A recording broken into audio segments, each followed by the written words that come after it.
you're being threatened with a gun, you should only fight back if you don't have a choice. Let's take a look at our scenario. We have a gun threat.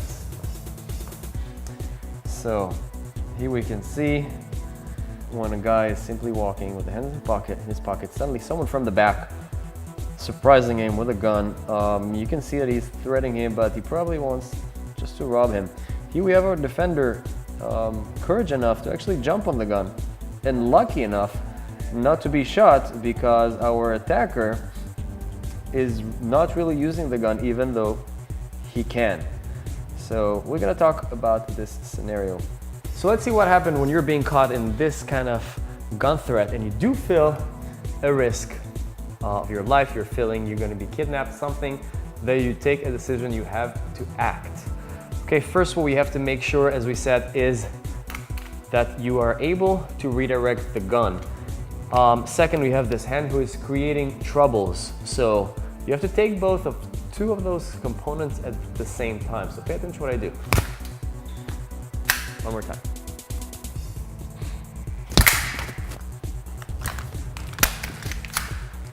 Okay, really not an easy gun threat scenario, as we said. The distance, the hand.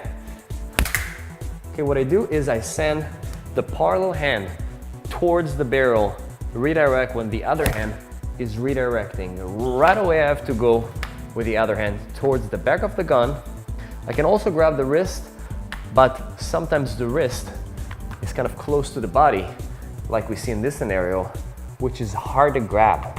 Okay, so when I go 1, 2, one more time, this needs to be practiced. This is a muscle memory. So Leo, when you're trying to shoot, right, and make sure you distract the attacker. No, take my wallet, come on. Whoop! And now, here, I was able to grab him on his wrist. Now from here, I'm gonna use leverage.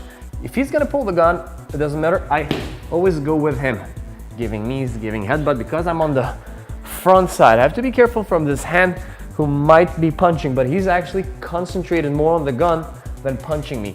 Headbutt, knees. Okay, do not attack too much because you want to disarm the guy. So pay attention, leverage always towards his backside. Whoop, 1 and out. One more time. So he has his finger inside.